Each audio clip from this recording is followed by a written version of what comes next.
fait, ce que je vais faire, c'est une brève introduction du travail qu'on a fait, et puis je vais laisser la place à mon collègue David qui va vous présenter les éléments clés du travail qui a été fait. En fait, je voulais vous donner un peu d'historique. Le travail qu'on va vous présenter, en fait, est né d'une idée il y a environ 2 ans. Il y a 2 ans, le BCG s'est installé à Montréal, où on a ouvert un petit bureau. Et dans le cadre de notre installation, on a eu la chance de rencontrer un certain nombre de dirigeants de la place, notamment Jacques Ménard. Et Jacques Ménard nous recevait tous les 3 mois, tous les 6 mois pour nous demander comment ça allait et si tout allait bien, avec sa gentillesse que l'on connaît bien. Et puis un jour, il nous a dit, bah, tiens, et si on faisait quelque chose ensemble? Ah, si on faisait quelque chose? Alors on s'est dit, bah oui, et si on faisait quelque chose ensemble?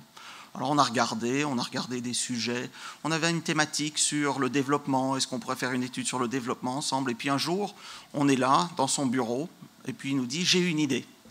Et donc il nous dit, voilà, je trouve que Montréal ne donne pas son plein potentiel. Quand je rencontre mes collègues, quand on discute, on sent une atmosphère un peu gloomy. Les gens sont assez pessimistes, la dynamique générale n'est pas très bonne. Et si on regardait ce que les autres grandes villes qui sont passées à travers une situation similaire ont fait, et si on pouvait en tirer des enseignements, ben, peut-être que ça pourrait nous servir. Et donc l'idée est partie de là, il y a environ 2 ans, de cette discussion assez informelle sur la base de l'idée que Jacques a eue. Et donc on s'est mis à travailler ensemble. Au début, on s'est dit, bon, ben, regardons les villes, et David va vous en présenter lesquelles, des villes similaires, pas trop lointaines, pas trop petites, pas trop grandes.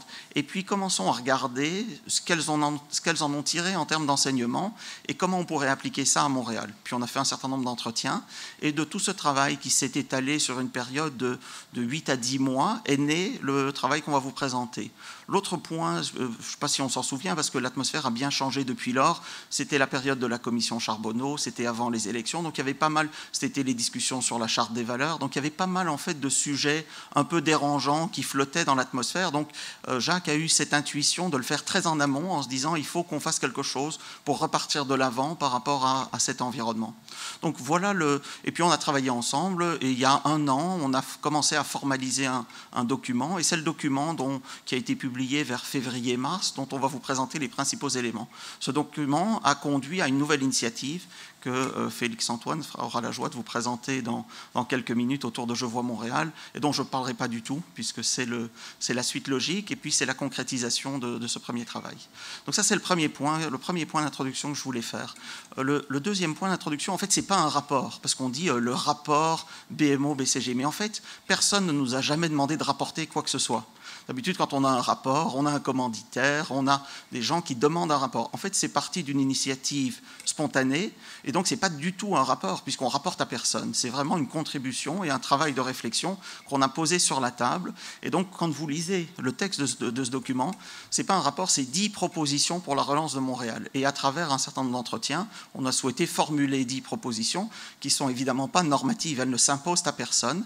D'ailleurs, dans ce travail de construction, le monde politique n'a pas du tout été associé. Donc on s'est retrouvé à formuler des propositions, puis on s'est dit, bon, mais quand est-ce qu'on va publier ce travail? Alors on s'est dit, avant les élections, c'est un peu difficile de le faire avant les élections, car tous les candidats vont se prononcer pour ou contre le travail qui aura été fait, un peu risqué. On ne voulait pas en faire un outil de discussion politique. Pendant les élections, ce n'est pas possible, et donc on l'a fait après. Et donc la mairie l'a reçu comme étant une contribution, à charge de voir s'il l'endossait ou s'il souhaitait le mettre sur le côté. On a été très heureux, après les élections, que le maire Coder ait bien accepté le travail et l'ait pris comme étant une contribution en tant que telle.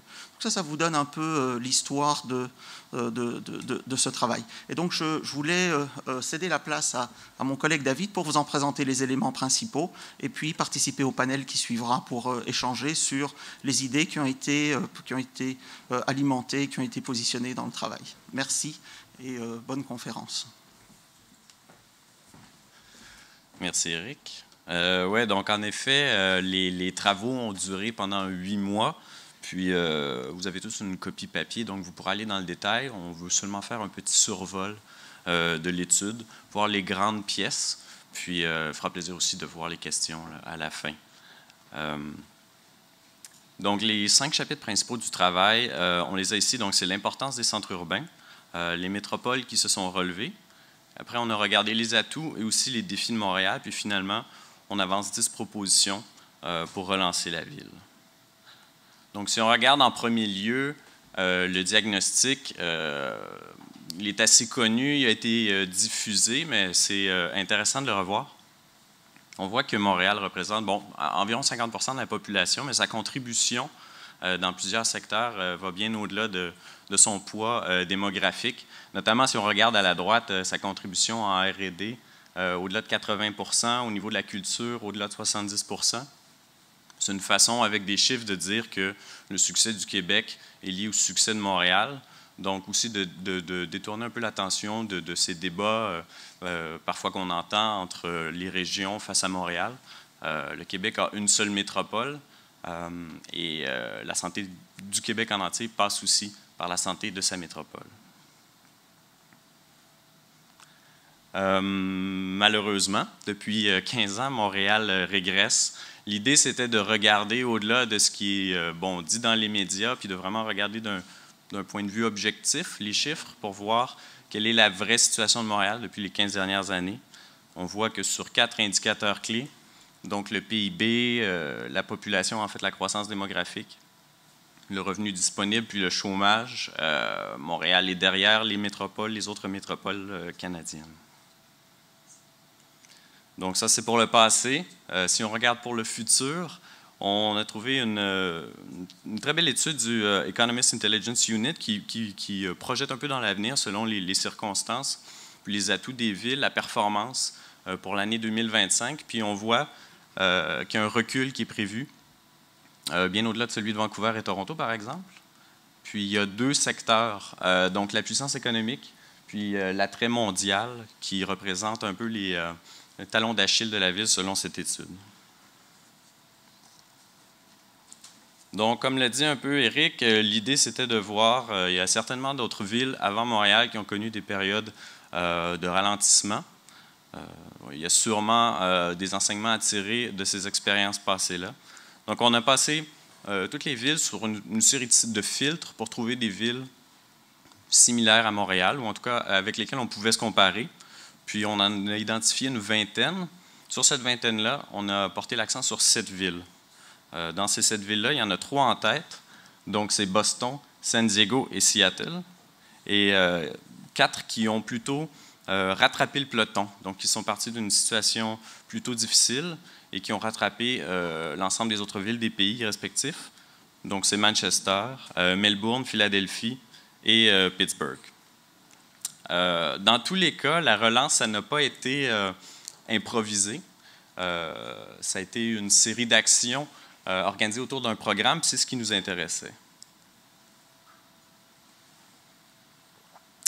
Lorsqu'on parle d'un programme systématique, on a été capable d'identifier des grands thèmes. Donc, partout, on a ciblé quelques secteurs d'excellence. Donc, ça voulait dire que plutôt que de saupoudrer à travers différentes initiatives, on s'est donné quelques secteurs et on a appuyé ces secteurs-là avec force et conviction.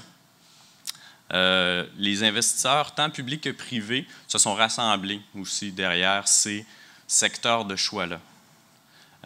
Aussi, les efforts ont été coordonnés par un leadership partagé. Donc, ça veut dire que ce n'était pas nécessairement un champion, c'était un effort conjoint entre le public, le privé, les différents paliers gouvernementaux. Puis finalement, il y a eu un effort de communication puis de raffinement de l'image de marque.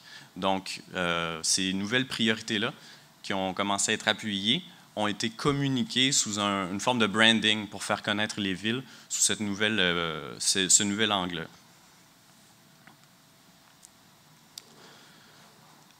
Donc, si on résume, c'est un peu la recette. Il s'agit de se fixer une ambition, puis de mobiliser le leadership vers cette ambition-là. C'est de s'appuyer sur les forces des secteurs, ça peut être des actifs, ça peut être un positionnement géographique, ça peut être des compétences. Puis aussi de mettre en place un programme qui agit sur 3 domaines. Donc, on les a ici. Il s'agit de finances et fiscalité, des infrastructures de tout type. Donc, intuitivement, on pense à des ponts, mais il y a autre chose. Ça peut être des infrastructures digitales. Et aussi le capital humain. Puis finalement, il faut piloter ça comme un programme d'ensemble et ça prend du temps. Ça va bien au-delà d'un mandat politique. En moyenne, ça a pris entre 5 et 10 ans pour renverser un peu la tendance. Si on regarde les atouts de Montréal, en fait, on est plutôt choyé. Puis, candidement, on pourrait même dire plus que la plupart des villes qu'on a étudiées. Que ce soit la qualité de vie, on a beaucoup de talents, des universités reconnues, un bilinguisme, un urbanisme très poussé avec des nouveaux quartiers qui prennent forme. Géographiquement, on est très bien situé. Aussi, plusieurs secteurs d'excellence rassemblés sous forme de grappes. Puis aussi, on a plusieurs entreprises qui ont une belle visibilité internationale. Donc, tout n'est pas rose. Il y a aussi des défis à Montréal. Ce qu'on a tenté de faire, c'est de réorganiser un peu les défis de la ville autour de cette structure dont on a parlé. L'idée n'est pas nécessairement de les exagérer ou de les minimiser, de les justifier. C'est vraiment juste de les regarder en face, puis de trouver des solutions. Il n'y a rien d'insurmontable. Puis surtout de mettre l'emphase sur les défis qui viennent nous empêcher de réaliser cette ambition-là. Donc, si on choisit certains secteurs d'excellence, quels défis sont présents et qu'est-ce qu'on peut faire pour les régler? Un peu plus concrètement, si on regarde, en fait, c'est 10 propositions pour relancer Montréal. Donc, c'est la synthèse des études, de l'étude des villes qu'on a fait, mais aussi c'est le résultat d'entretiens qu'on a fait avec des leaders de Montréal, de tous les milieux, tant économiques que social, que culturel. Puis, on a fait un peu la synthèse de tous ces entretiens pour voir quelles étaient les pistes de solutions que ces leaders avaient en tête pour Montréal. Donc, si on les prend un par un, donc, on l'a dit, se fixer une ambition à 5 et à 10 ans. C'est aussi de mobiliser la communauté d'affaires, la communauté d'enseignement supérieur, social, avec la mairie. Donc, travailler en équipe. Bien sûr, ça passe par réparer la ville. Aussi, faire un exercice pour se projeter dans l'avenir. Il faut aussi retenir, attirer, accueillir les talents uniques au Québec et au Canada. En lien à ça, il faut évidemment favoriser l'émergence de nouveaux leaders internationaux et parler d'une voix unique au niveau provincial et fédéral pour essayer d'accélérer la prise de décision. Il faut aussi voir des moyens pour élargir les moyens fiscaux, promouvoir une identité unique, claire, qui est communiquée de façon efficace. Et finalement, il faut évidemment mesurer le progrès avec rigueur. Donc, ce sont là vraiment les 10 propositions que l'étude avance. Il y a plus de détails, évidemment, dans la version papier. On va les revoir un peu rapidement, juste pour donner un peu de détails sur chacune de ces propositions-là. Donc, si on parle de se fixer une ambition, en fait, si on ne définit pas clairement ce que veut dire le succès, on ne saura pas si on a réussi, en fait. L'idée pour Montréal, ça peut vouloir dire dans 5 ans rattraper le peloton. Et dans 10 ans, ça peut vouloir dire être en tête de peloton. Donc, on voit qu'évidemment, pour Montréal, pour toutes les villes, en fait, c'est une combinaison de croissance démographique et de création d'emplois, qui est la recette pour rattraper le peloton. La proposition numéro 2, c'est l'idée de ce leadership partagé. Donc, ça veut dire mobiliser tous les acteurs. Et on a 2 exemples ici. On pourra prendre une minute pour en parler un peu. Par exemple, à Boston et Philadelphie, qui sont 2 villes qu'on a étudiées, qui sont très intéressantes, en fait, qui avaient des points de départ beaucoup plus bas, si on veut, que Montréal. C'est sûr, si on pense aujourd'hui à Boston, on pense, c'est une capitale intellectuelle. Il y a 2 des plus grandes universités au monde, Harvard et MIT, qui y sont. Pourtant, il n'y a pas si longtemps, la situation à Boston était bien différente. Pendant les années 80, par exemple, la ville comptait 34% moins d'habitants qu'en 1920. Donc, la ville se vidait. Puis, il y avait le 3/4 des maisons, en fait, qui valaient moins que la valeur de leurs matériaux. Puis, la relance de Boston s'est vraiment amorcée autour du leadership de Thomas Menino, autour de 1995. Puis, c'est par le soutien à l'enseignement supérieur que la relance est amorcée. C'était aussi un très fort mobilisateur de tous les acteurs en place. Donc ça, c'est pour Boston. Si on regarde Philadelphie, pour la plupart d'entre nous, Philadelphie, c'est plutôt une ville historique. On pense à... c'est la ville emblématique de la Révolution américaine. Thomas Jefferson, Benjamin Franklin. Mais au début des années 90, en fait, la situation était plutôt difficile. Il y avait 400 000 résidents de moins qu'en 1960. Le taux de criminalité était abominable. C'était un des plus élevés aux États-Unis. Il y avait 60% des élèves d'école primaire qui vivaient sous le seuil de la pauvreté. Et la ville avait la pire cote de crédit de toutes les villes américaines. Et une image très forte qu'on a trouvée, c'est que par temps de grands vents, la ville était si sale qu'il y avait des tempêtes de déchets. Donc, rien à voir avec la situation de Montréal aujourd'hui. On peut se dire, si Philadelphie a réussi à relever la barre, ça devrait être possible ici aussi. Donc, aujourd'hui, la situation est bien différente. C'est notamment par l'implication du milieu des affaires que la ville s'est relevée. Notamment, il y a eu la création du Center City District, qui est une initiative du milieu des affaires. Puis la mission était en premier lieu de faire du centre-ville un endroit propre et sécuritaire. Donc, la base. Une fois que ça a été accompli, il y a eu une deuxième phase où on parlait de beau et amusant. Donc, on a vraiment changé l'atmosphère du centre-ville pour en faire un lieu où les gens avaient le goût de s'y déplacer, de consommer, évidemment, de passer du temps, d'y vivre. Et ça s'est fait dans ces deux étapes-là. Aujourd'hui, Philadelphie, c'est vraiment le jour et la nuit. C'est une des villes les plus innovantes aux États-Unis. Un milieu culturel très fort, une belle qualité de vie. En fait, ça ressemble aussi à certains points à Montréal. Il y a tout cet aspect culturel qui rappelle un peu Montréal. Puis aussi, au-delà de ça, il y a un coût de la vie qui permet une belle qualité de vie pour les citoyens. Encore là, Montréal est en tête.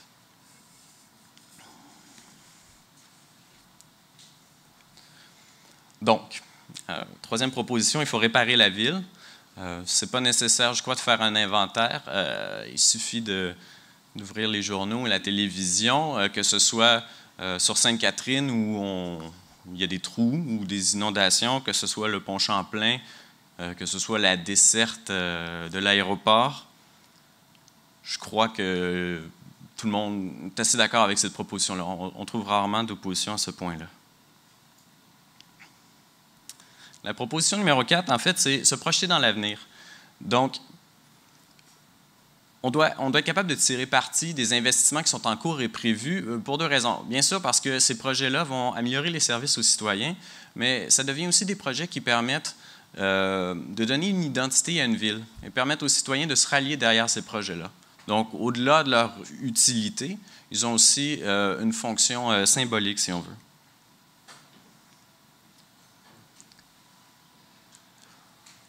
Bon, pour ce qui est de la proposition numéro 5, en fait, c'est de retenir les talents.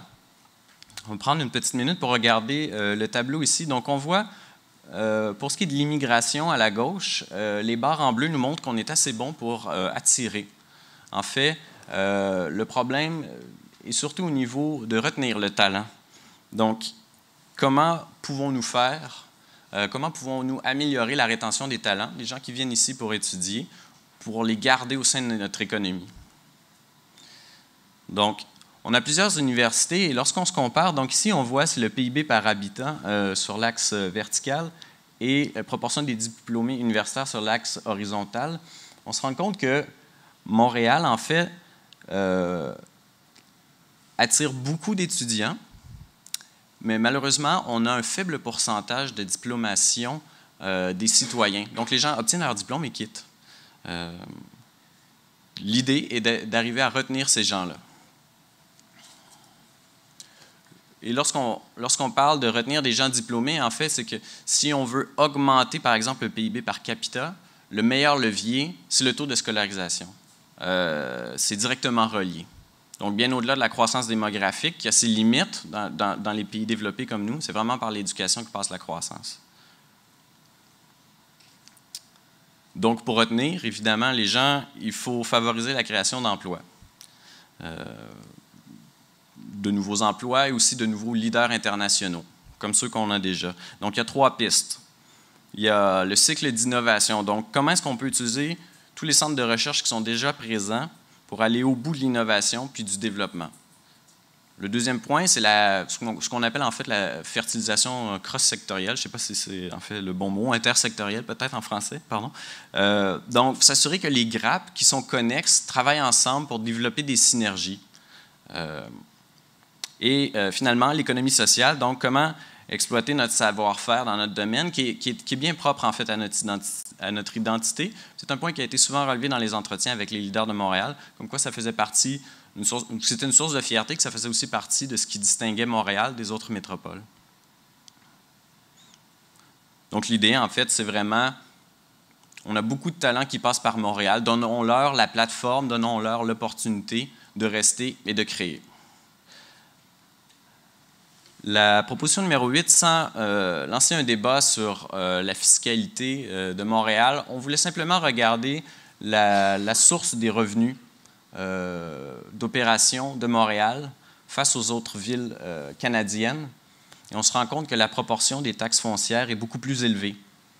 D'une certaine façon, ça implique que la croissance de Montréal ne bénéficie pas directement à la ville. Donc, est-ce qu'il y a une façon de mieux aligner les intérêts pour s'assurer que tout le monde rame dans la même direction?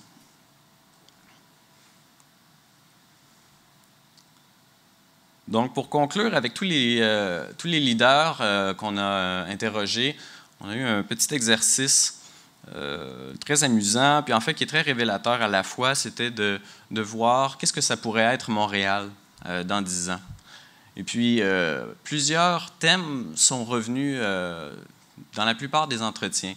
Donc, on le voit, ça peut être un lieu d'attraction unique pour la création et l'innovation, une ville solidaire, j'en parlais un peu plus tôt, cette idée d'économie sociale, une ville solidaire pour ceux qui y vivent, une ville reconnue pour sa qualité de vie, sa culture, aussi des entreprises qui s'appuient sur la R&D de pointe, des industries qui sont des leaders dans leurs industries au niveau mondial, une ville au service de ses citoyens. Et aussi, ça passe par des universités de premier plan qui forment des talents, des leaders pour demain.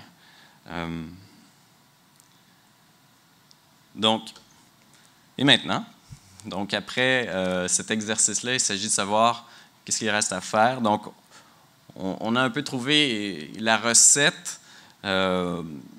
Sans aucun doute, Montréal a tous les ingrédients pour réussir. Il s'agit surtout d'un exercice de mobilisation. Comment est-ce qu'on peut faire pour rassembler toutes les forces derrière un plan commun?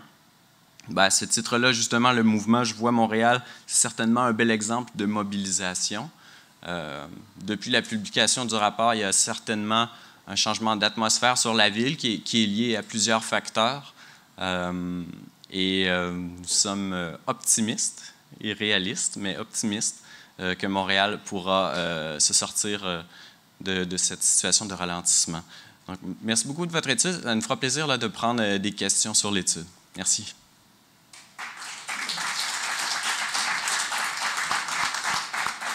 Ce qu'on pourrait faire, c'est de passer à M. Jolicoeur, puis ensuite, ensemble, quelques questions, puis ensuite, ça sera la table ronde.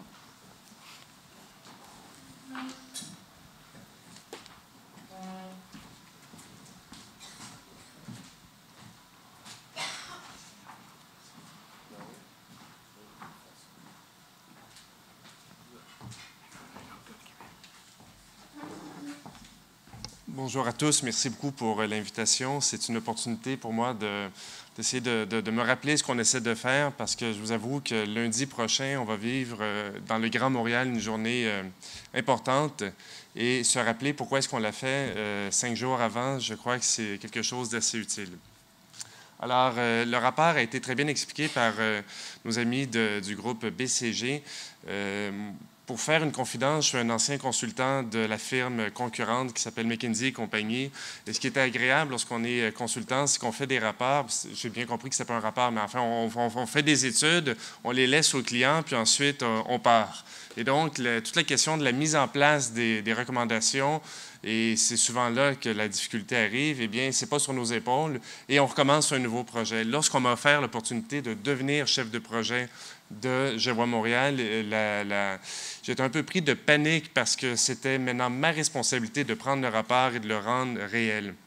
Cela dit, ce qui m'a donné l'impression qu'on allait réussir, d'une part, c'est qu'auparavant, j'étais conseiller au cabinet de la première ministre, Mme Marois, Et c'était non seulement Jacques Ménard, qui est dans une famille autre, qui m'offrait le mandat, mais en plus, celle qui était l'entremetteuse, en quelque sorte, était mon ancienne collègue Dominique Anglade et ancienne présidente de la CAQ. Donc, le symbole que trois familles travaillaient ensemble pour la relance de Montréal était pour moi de bon augure pour la suite des choses. Donc, l'objet de ma présentation, c'est de vous expliquer ce qu'on fera lundi prochain à Je vois Montréal et qu'est-ce qui se passera ensuite. Mais avant toute chose, j'aimerais vous dire que je suis très ému de passer après Jean-Paul Lallier, qui est, selon moi et selon plusieurs personnes, l'un des plus grands maires du pays. Vraiment, je pèse mes mots, l'un des grands maires de l'histoire du pays. Donc, pour moi, c'est vraiment un honneur de passer après M. Lallier.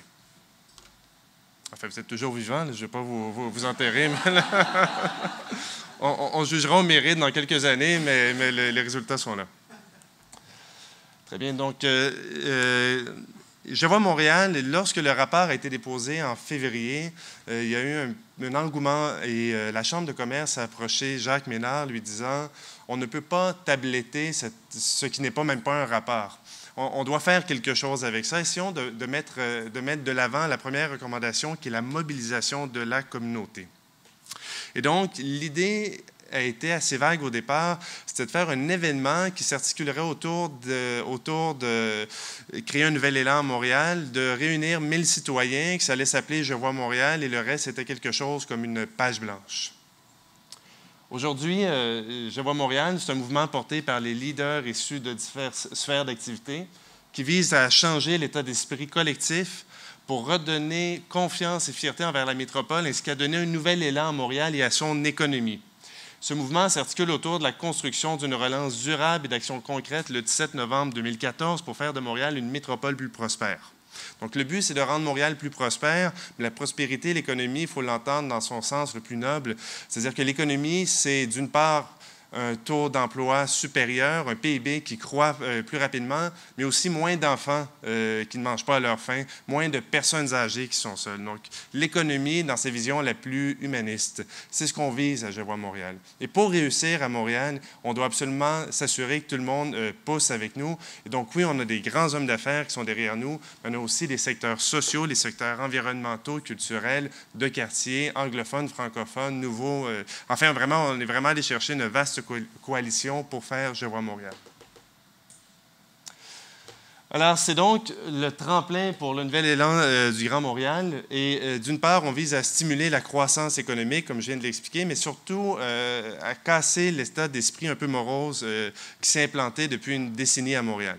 Parce que non seulement, comme ça a été démontré par BCG, l'économie montréalaise a été un petit peu en retard année après année sur les autres économies métropolitaines, ce qui, 1, 2, 3 ans d'affilée n'a pas un grand impact. Ce n'est pas la fin du monde, mais lorsque c'est le cas pendant 15 ans, on commence à prendre un vrai retard structurel. Et effectivement, lorsqu'on se projette en 2025, ça fait peur.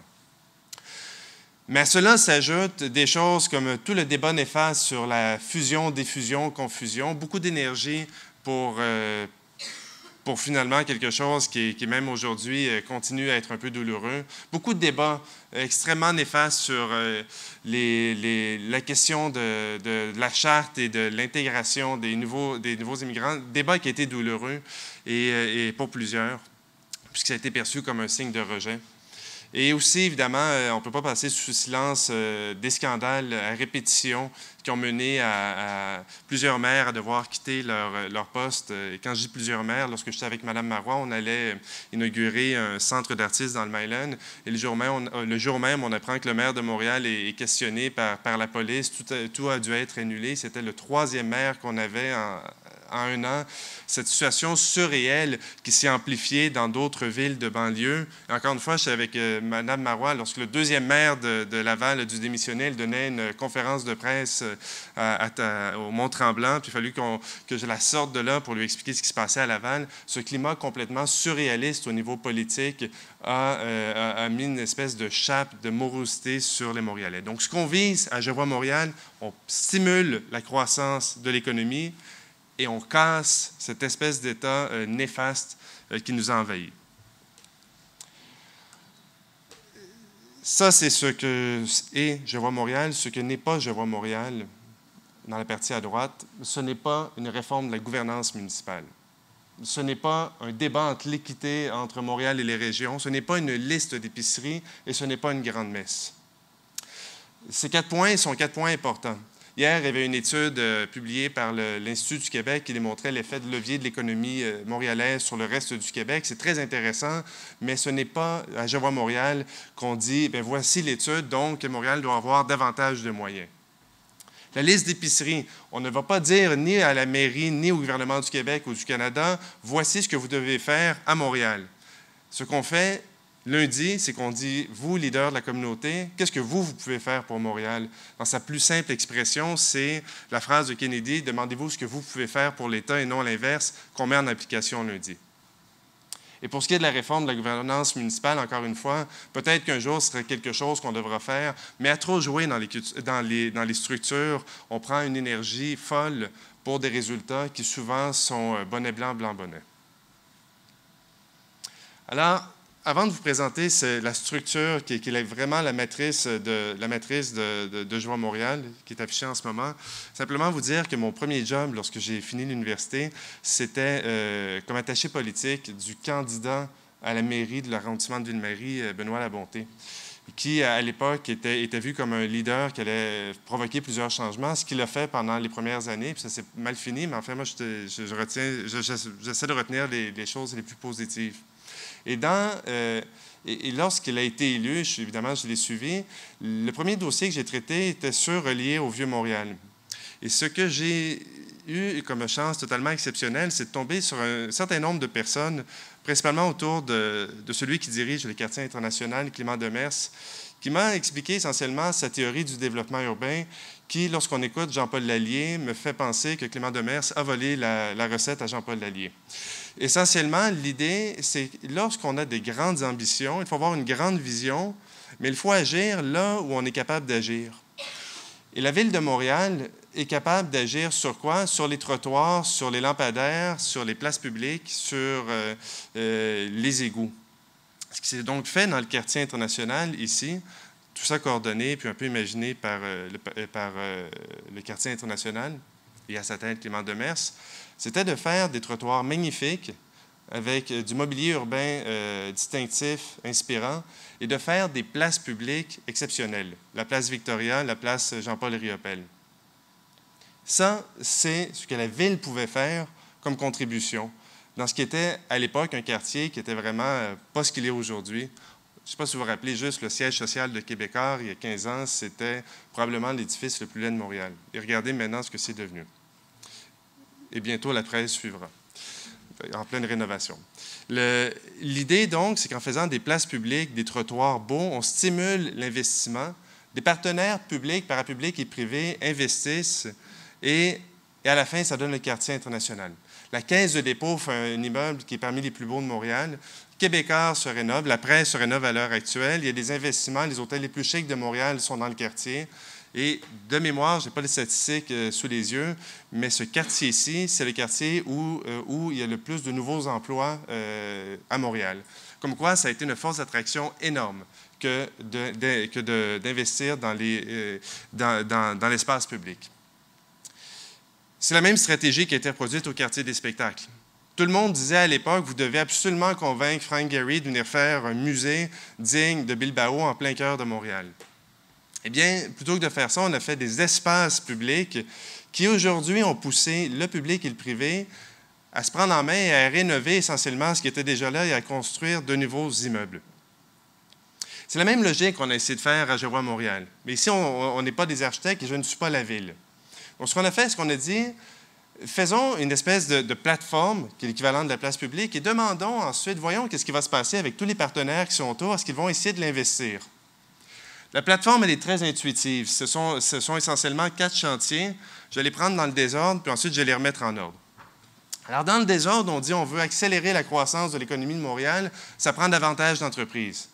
La plupart des nouveaux emplois sont faits dans des entreprises qui n'existaient pas il y a 10 ans, il y a 15 ans. Donc, c'est extrêmement important qu'il y ait plus d'entreprises à Montréal. C'est le chantier entreprise. Pour qu'il y ait davantage d'entreprises, ça prend plus de talents. C'est le chantier 2, talents et compétences. Et tout ça, évidemment, se déroule dans un cadre physique réel. On est dans une ville. Et donc, c'est le chantier vert, cadre de vie. Plus d'entreprises avec le meilleur talent dans un espace réel, mais pourquoi? Ça doit être porté par une vision. C'est le premier chantier, identité et aspiration. Donc, c'est un peu la logique qu'on avait. Et là, je vais vous la refaire en ordre pour essayer de ne pas trop vous mêler, ou au contraire, vous mêler davantage. Identité et aspiration, le premier chantier pose la question suivante. Qui sommes-nous, le Grand Montréal? Et surtout, où nous projetons-nous dans 5, 10, 15, 25 ans? Le deuxième chantier, talent et compétences, c'est deux choses. D'une part, l'attraction et la rétention du talent, qui est un défi important à Montréal. Et d'autre part, tendre la main aux centaines de milliers de personnes qui ont été laissées derrière. Parce que c'est beau vouloir attirer le talent vers Montréal, mais il y a des centaines de milliers de personnes qui, à cause de la sous-scolarisation, du décrochage scolaire ou encore de la difficulté qu'on a à intégrer les nouveaux Montréalais dans l'économie montréalaise, ne sont pas à leur plein potentiel. Donc, tendre la main et attirer et retenir le talent. Le troisième chantier, entreprise, davantage de nouvelles entreprises, donc l'entrepreneurship, qui croisent plus rapidement, les gazelles, et qui se sentent interpellés par l'avenir de la métropole. Essentiellement, de l'entrepreneurship qui se transforme en grande entreprise, puis lorsqu'on est suffisamment grand, le rêve n'est pas de se vendre pour déménager en Californie, c'est de bâtir ici l'équivalent de Google, mais en plein Montréal. Et le dernier chantier, c'est cadre de vie. Cadre de vie, essentiellement, c'est une ville plus inspirante, une ville plus efficiente, une ville plus saine. L'environnement, ou plutôt, je le fais à l'envers, mais le design, l'environnement et le développement durable. Excusez-moi, je me suis trompé. Infrastructure, design, développement durable. Donc ça, c'est la plateforme. L'étape suivante a donc été d'aller vers les leaders de la communauté pour leur dire, voici la plateforme, voici notre jardin public, vous, qu'est-ce que vous pouvez faire autour pour que cela devienne réel? On était appuyé dans ces démarches-là par beaucoup de personnes. On avait notamment, en termes de gouvernance, un comité organisateur. On avait aussi tout le réseau de la Chambre de commerce et de la BMO à l'œuvre pour nous ouvrir les portes. Et on est vraiment allé partout dans le Grand Montréal pour susciter un peu d'excitation par rapport au projet. Essentiellement, on disait aux leaders, quel projet pouvez-vous amener qui contribuerait à la relance de la métropole et qui va s'articuler au bien à court terme, dans les 12 mois suivant l'événement, qui sera livré, sinon pour 2017, le 375e anniversaire de Montréal, ou encore peut-être qu'il y avait des projets très complexes qui seront livrés beaucoup plus tard pour le 400e anniversaire de Montréal. Donc, cette démarche-là, essentiellement, elle a été basée sur des contacts, sur des discussions. Et en parlant de relance de Montréal, avec la plateforme dont je viens de vous parler, on a réussi à convaincre plusieurs leaders d'embarquer dans le bain. Je vais vous donner un exemple. Un des premiers à avoir sauté est un banquier de Montréal qui n'était pas particulièrement enthousiaste à l'idée d'endosser une initiative qui était non seulement faite par Jacques Ménard, mais en plus qui était faite par le banquier dont la banque, c'est-à-dire la BMO, a plusieurs employés qui, il y a longtemps, ont été déménagés à Toronto. Donc, pour lui, il voyait ça un peu comme complètement absurde, que ce soit la BMO qui soit le porte-étendard de la relance de la métropole, et il n'était pas particulièrement enthousiaste. Cette personne, cela dit, lorsqu'on se rappelle du 4e chantier, qui est cadre de vie, et j'utilise cet exemple-là parce que c'est le meilleur exemple pour dire ce que la société civile peut faire, a tout de suite accroché sur cadre de vie. Donc, ce banquier, qui est très connu à Montréal pour son engagement vers l'entrepreneurship, a senti qu'il pouvait faire quelque chose pour le cadre de vie, principalement pour les infrastructures. La discussion qu'on a eue, quelque part au mois de juin, était, lorsqu'on va en Chine et il y a des chantiers partout, on se dit, mon Dieu, le pays se développe à la vitesse grand V. On vient à Montréal, il y a des chantiers partout, puis on se dit, c'est l'enfer, on est en train de sombrer. Il faudrait que les Montréalais, me dit-il, comprennent que les chantiers à Montréal sont la modernisation de Montréal à l'œuvre, que dans 10 ans, on aura fait un immense sacrifice, en particulier lorsqu'on est pris 3 heures, lorsqu'on essaie d'aller dans les cantons de l'Est, puis on n'arrive pas à traverser. C'est un sacrifice pénible. Mais le résultat de ce sacrifice, ce sera un système d'aqueduc neuf, des infrastructures neuves de transport et une ville plus belle et plus efficiente. Donc, me dit-il, je vais mettre mon engagement, sera mettre une immense affiche, Montréal se rénove devant tous les grands chantiers que ma banque finance, les grands chantiers d'infrastructure. En travaillant un peu avec lui, on a essayé de faire la jonction entre son idée, le fait que Montréal est une ville de design, une métropole culturelle. Un contrat s'est donné à une firme créative et le résultat, eh bien, c'est le parcours relais proposé par la Banque nationale qui, essentiellement, du point d'arrivée des voyageurs à Montréal, l'aéroport jusqu'au centre-ville, va essayer de faire une identité visuelle inspirante qui montre clairement qu'on est dans une ville de culture. Et le point focal de ce projet sera les travaux de l'échangeur Turco. Travaux qui sont très pénibles lorsqu'on sera pris dedans, mais qui seront totalement surréels parce que la proposition de la Banque nationale est de transformer le chantier en immense jardin d'œuvres publiques. Alors, voici ce qu'un citoyen corporatif peut faire pour faire avancer le dossier des infrastructures. Avant de donner d'autres exemples, simplement dire qu'on n'est pas resté dans les bonnes intentions, comme on dit dans le monde des banquiers à la vanille. On a essayé de pousser, de faire des choix avec des dizaines et des dizaines d'entretiens, de faire des choix dans chacun des chantiers pour essayer d'aiguillonner le monde. Donc, par exemple, pour identité et aspiration, je ne les ferai pas tous, mais le premier champ d'action, c'est de définir et vendre Montréal, faire de Montréal francophone la ville nord-américaine des langues. Ça, c'est notre contribution pour essayer, dans notre fameuse plateforme, de réconcilier Montréal avec sa dualité linguistique et le fait qu'à Montréal aussi, on a énormément de personnes qui parlent des langues autres.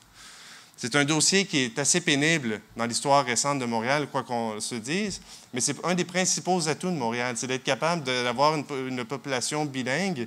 Et on pourrait imaginer Montréal comme une ville dominante dans plusieurs industries, précisément parce qu'on est capable de parler plusieurs langues à Montréal. Donc ça fait partie de la plateforme. On est parti à la recherche de projets pour illustrer ce fait-là. Mais c'est un choix qu'on a fait. Le deuxième champ d'action, c'est de révéler le Grand Montréal comme un laboratoire, favoriser l'innovation et l'expérimentation sur toutes leurs formes. Jean-Paul Lallier parlait du jardin fleuri un peu plus tôt ce matin. Puis à Montréal, des jardins fleuris, il y en a énormément. Et ce côté d'expérimentation-là est propre à Montréal. On dit de Montréal, ce qui définit Montréal par rapport à la majorité des villes nord-américaines, c'est qu'on peut vivre sa marginalité en toute quiétude. On peut faire du jogging et être une femme à 5 heures du matin sans, en théorie, avoir peur de se faire attaquer sur la rue, ou on peut être gay, occuper un poste important, avoir des enfants. Ça ne fait même pas partie de la conversation publique.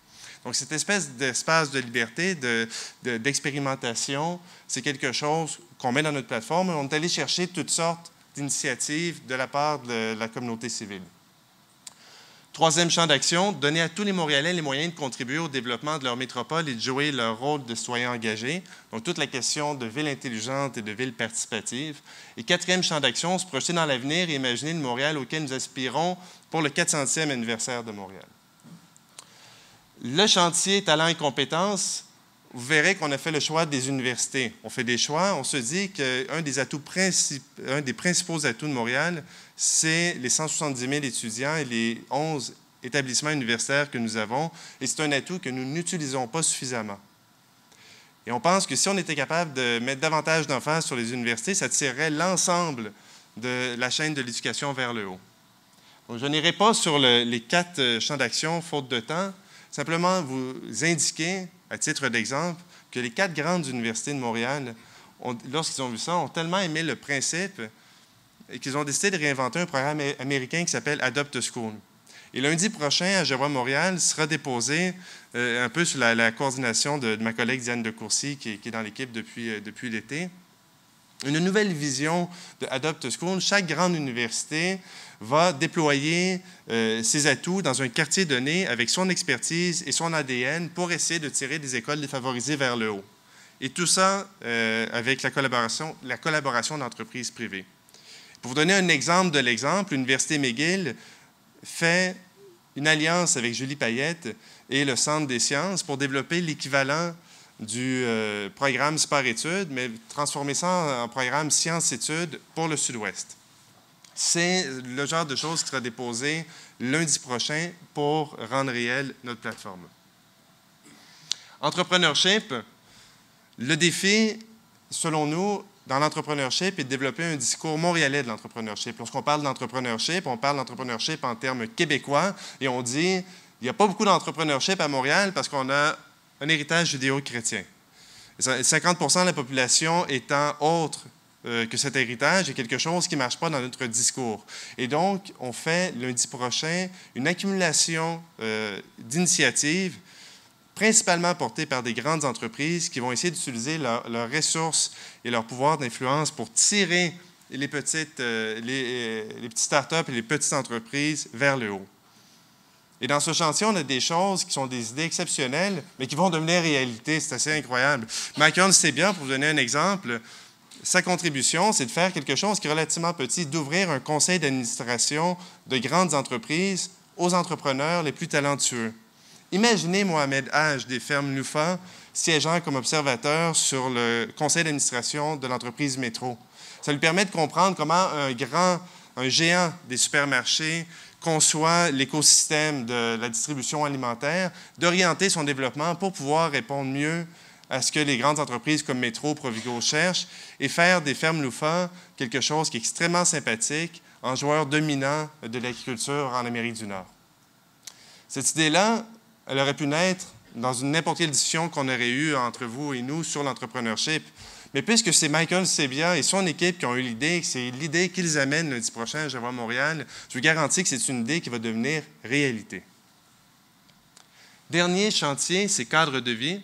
J'ai déjà donné l'exemple de la Banque nationale, mais on a toutes sortes d'exemples de leaders de la communauté qui essaient essentiellement de passer de la parole aux actes et d'agir pour que Montréal soit une ville plus inspirante, plus efficiente et plus saine. Donc, lundi prochain, essentiellement, ce que je veux dire à tout le monde, c'est que ce sera un événement historique et à tout le moins inusité. D'abord, on a réussi à convaincre nos partenaires de la Chambre de commerce d'organiser l'événement, non pas au Palais des Congrès, mais à la Place des Arts, ce qui est en soi quelque chose d'exceptionnel.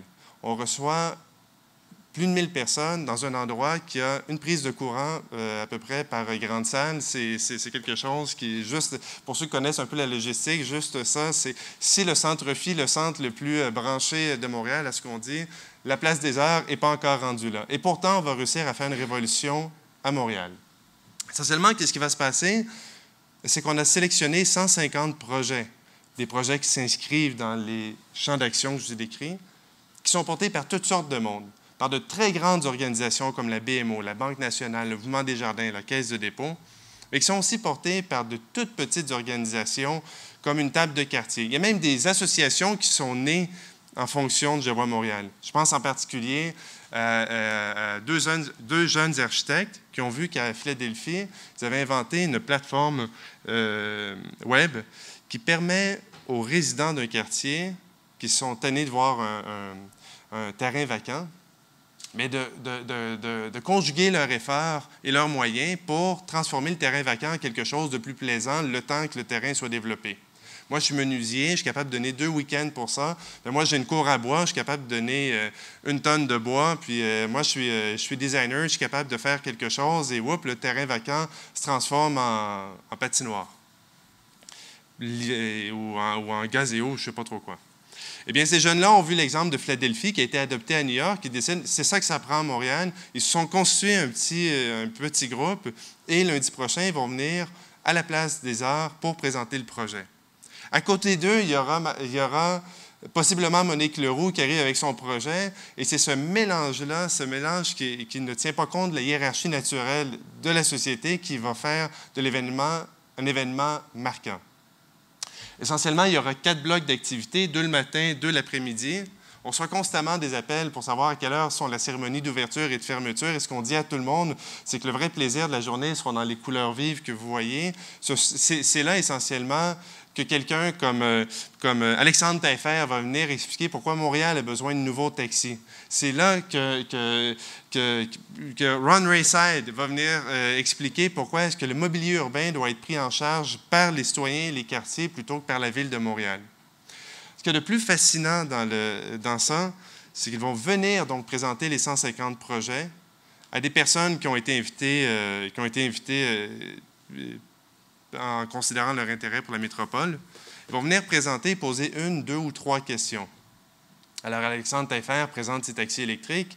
Et la question qu'il a décidé de poser sur ces taxis électriques, c'est comment convaincre l'ensemble des chauffeurs de joindre la mutuelle de taxi qu'il essaie de créer. La question qu'il pose n'est pas sur le design ni l'ingénierie de son auto électrique. Pour lui, c'est quelque chose de mineur. Il y a des spécialistes pour ça. L'aspect plus complexe, c'est de convaincre les milliers de chauffeurs de taxi de Montréal, qui sont pour la plupart des propriétaires indépendants, alors de joindre une immense coopérative qui deviendrait propriétaire de la flotte de taxis. Et il va venir essayer de trouver la réponse à ces questions. Hier, je révisais la liste des participants en essayant de repérer les VIP pour être sûr que les bonnes personnes soient aux bons endroits. Pas parce que je pense qu'un VIP perdrait son temps avec un projet comme Urbur, mais parce que j'aimerais ça qu'il fasse aussi, qu'il voit aussi Michael Sebia ou Monique Leroux. Eh bien, force est de constater que les personnes qui vont être là lundi sont pour la plupart des VIP, des personnes qu'on connaît dans le milieu des arts et de la culture, des personnes qu'on connaît dans le milieu de l'environnement, etc., etc. Donc, Alexandre Taillefer vient présenter son projet, pose la question. Au bout de 75 minutes, il a la réponse. Et qu'est-ce qu'il fait? Eh bien, ça, je vais le passer, mais qu'est-ce qu'il fait? C'est qu'il signe un engagement. Essentiellement, ce qu'on a fait, c'est qu'on a travaillé avec les grandes firmes d'avocats de Montréal pour créer un engagement qui est un engagement symbolique, pas un engagement contractuel, mais on passe de la parole aux actes et de l'acte à l'engagement. L'engagement, c'est quelque chose de très simple, c'est une feuille de papier où le leader qui vient de présenter son action va dire « Moi, Alexandre Taillefer, m'engage à livrer le premier taxi électrique en 2015. » Il va le signer. À la seconde, il va signer son engagement. L'engagement sera diffusé à la grandeur la région métropolitaine par différents moyens, dont évidemment notre compte Twitter, mais aussi par des partenariats inusités, par exemple à la vitrine culturelle. Bon. Donc, au fur et à mesure que la journée va avancer, les 150 projets qui ont été amenés à Je vois Montréal vont faire l'objet d'engagements formels, engagement à réaliser le projet et surtout à rendre des comptes. Et donc, vous pouvez imaginer l'espèce de buzz que ça va créer. À la fin de la journée, on va se ramasser avec on espère, une très, très grande majorité de projets qui auront été signés dans tous les domaines. Et on sera en mesure de faire le lien entre le taxi électrique et le projet de terrain vague, entre le projet d'entrepreneurship et le projet de tendre la main aux écoles les plus défavorisées. Essentiellement, ce qu'on va faire lundi prochain, c'est qu'on va donner un électrochoc à Montréal pour qu'on casse cette phrase-là qu'on ne peut plus entendre, qu'il ne se passe rien à Montréal. Il va se passer quelque chose à Montréal, il va se passer quelque chose parce que la communauté, dans ce qu'elle a de plus magnifique, a décidé de laisser derrière, pas de nier, mais de laisser derrière toutes les histoires qui nous ont marquées depuis 10 ans, de prendre le meilleur de ces histoires-là et de les transformer en projets excitants. Ça a été un peu pénible, le printemps érable. Il y a beaucoup de choses de possibles dans le printemps érable, mais d'avoir un centre-ville coincé pendant plusieurs semaines, ça n'était pas agréable. Mais qu'est-ce qui se passe lundi prochain? Eh bien, une coalition de recteurs, la BMO, la STM vont proposer qu'à partir de maintenant, on va prendre le meilleur de ça, une seule communauté étudiante réunie, et on va proposer un seul logo étudiant pour l'ensemble des étudiants de Montréal. C'est ça qu'on va faire lundi prochain, c'est de prendre le meilleur de chaque situation difficile qu'on a eue et le transformer en atout. Ça a été pénible, les débats sur la langue. Eh bien, on va essayer d'avancer vers une ville qui assume qu'avoir plusieurs langues est une richesse. Ça a été pénible d'avoir des échangeurs qui nous tombent sur la tête, enfin, surtout pour ceux qui les ont reçus, mais c'est gênant. Eh bien, on se fait un électrochoc, puis on dit que les chantiers, c'est moderniser Montréal. C'est notre aspiration. Lorsqu'on a lancé le projet, c'est un rêve un peu délirant qu'on présentait à tout le monde. Avoir le niveau de réponse à la fois des entreprises privées, vous irez voir sur le site web, ça va de Power Corporation à Québécois, avoir la réponse des milieux communautaires, des milieux sociaux, des milieux de l'enseignement, des milieux de la culture et de l'environnement. Le maire Coderre n'arrête pas de me dire de ne pas faire de surenchère, mais j'ai l'impression que lundi prochain, on va vivre un événement assez spécial. Merci. Voilà, si vous avez des questions, on est ici pour y répondre.